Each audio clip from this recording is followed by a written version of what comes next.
Hi everyone, today we're doing a quick unboxing video of the Fanvil HT202 binaural headset. Let's have a look.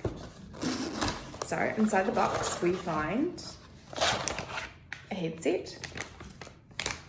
Now this is a binaural headset, which means it covers both ears. And that headset goes all the way down to the quick disconnect point. We also have another bag. In that bag is our QD cord, which has got two ends on it. One is the quick disconnect point, which plugs into the headset, and the other is an RJ plug, which plugs into your phone. We also have a quick installation guide. So let's put it together. These things are really, really simple to put together and use. All you have to do is take off your plastics and your papers, like so. Get your two QD points, snap them together, plug your headset into your phone, and away you go. Nice and simple.